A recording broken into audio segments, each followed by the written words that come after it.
Hey, what's up guys? It's Ben 2000 Joe, your friendly neighborhood Yu-Gi-Oh! Superhero, and I have maybe some controversial topics today. Stick around.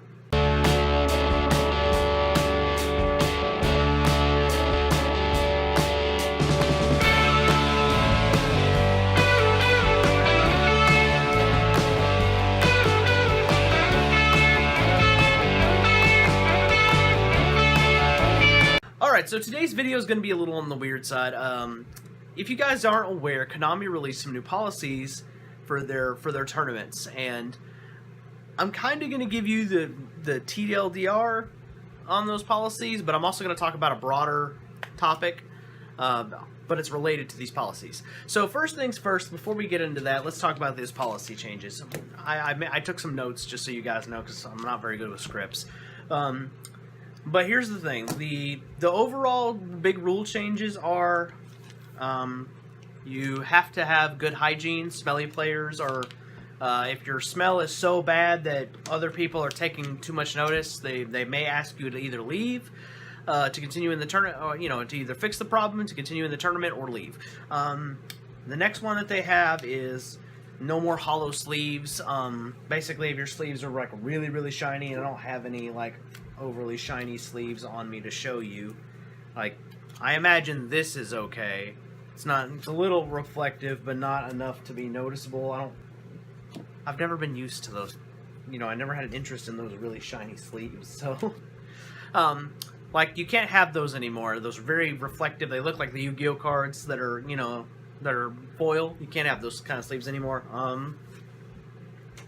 Another thing to kind of expand further on that rule change is that when it comes to sleeves, they've also made something about how, like, the head judge can decide if your sleeves are offensive or not. So basically, like, say you have an anime chick who's in a bikini, the head judge could decide that that is offensive, and therefore that you can't have that as you can't use those sleeves. So I think what they're trying to do is just encourage Yu-Gi-Oh players to just use like the solid color sleeves, like these, for example. Solid color sleeves, like, there's no design on this, it's just yellow.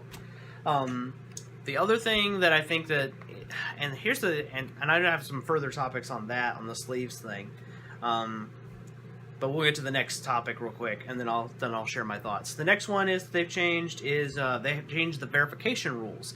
So, for example, and DZ uses this example, the best example. If your opponent has let's just say you're playing against a player and you flip Mind Crush, the trap card, and you call Effect Veiler. Your opponent can say that they don't have an Effect Veiler, and now under the new rules, they don't have to reveal their hand to show you they don't have it. So, so they could have it, and then you could, later in the game, they could normal summon that Effect Veiler and just claim they got it off the draw. So that's where some issues are going to come into play. And now that we've kind of gone over the big three changes, in my opinion, we're going to go back to the sleeves comment. I'm a little bit questionable about the offensive sleeves. I do understand the highly foilized ones, why they don't want those, because there are people with DZ hits on this a little bit. There's people with that it's some kind of issue where, like, lots of shiny colors all in one shot can have them make them go into seizures, that kind of thing. I can't remember the terms off the top of my head, and it's a little late for me on recording this video, but the point that I'm making is that, so the sleeves I get a little bit of, as far as the halfway naked anime people on the sleeves, that's where I'm a little bit like, really?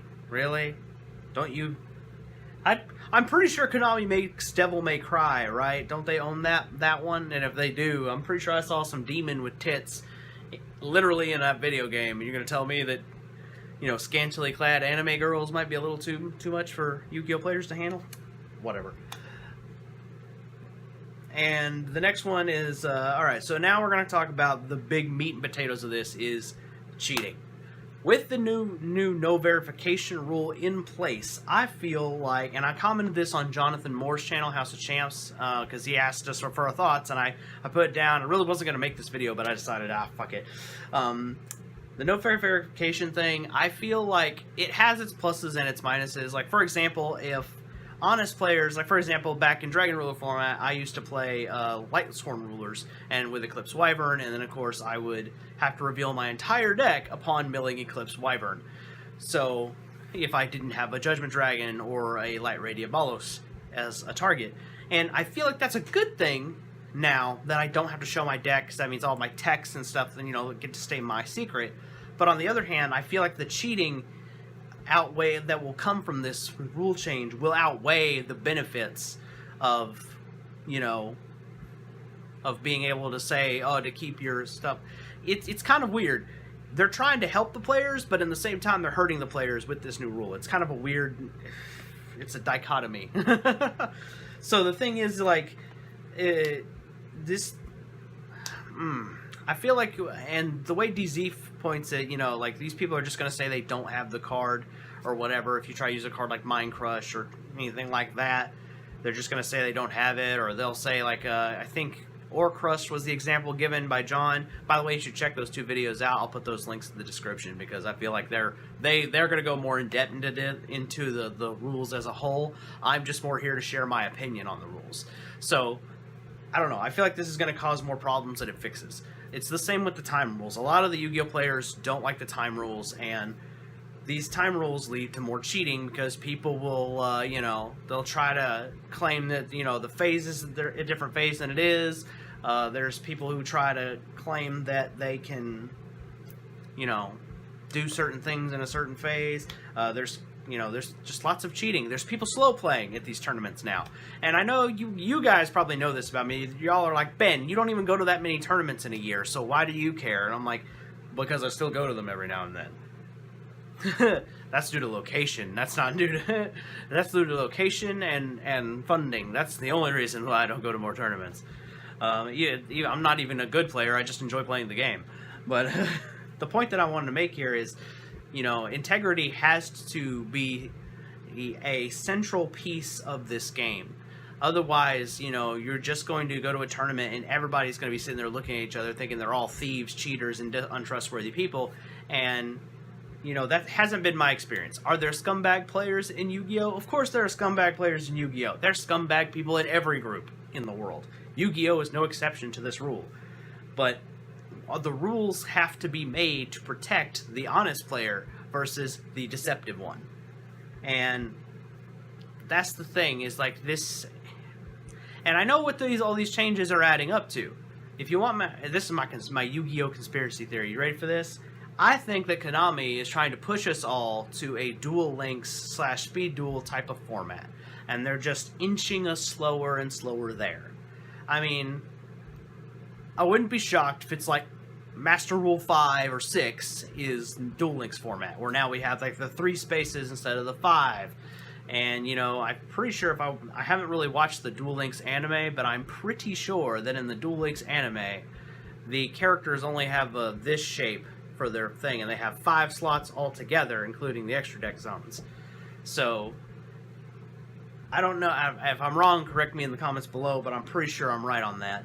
So I feel like that's my Konami conspiracy theory. They want to push the speed dueling hardcore.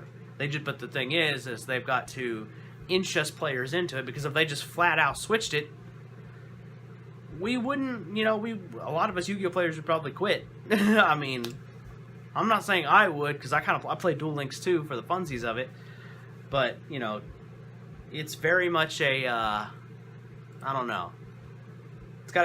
That's my Yu-Gi-Oh! Conspiracy anyway. So my question to you is, should we as a player base try to find a way to make Konami play by our rules, so to speak, versus us always having to play by theirs? Is there a way for us to maybe make them stop making bad changes? I don't know. And that's why I'm posing the question to you guys, because really I don't know what the right answer is here. I mean, not part of you people, part of it is that people are going to say that, well, it's their game, their rules.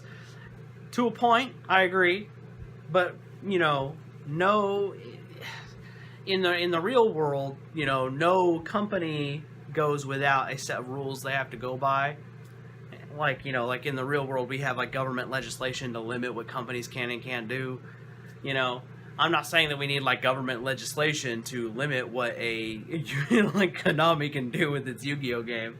I'm more of like thinking, is there a way for the player base maybe to pressure them to do the right thing?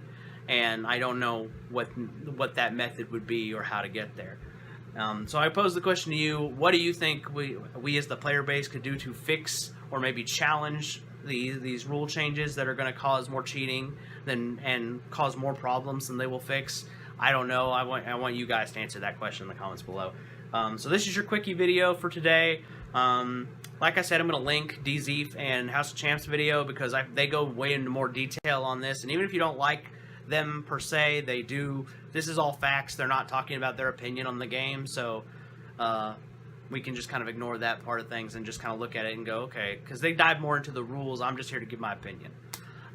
Anyway, guys, I'm Ben2000 Wajo, your friendly neighborhood Yu-Gi-Oh superhero. Make sure you check back tomorrow, and we will have a different video for you guys. Peace.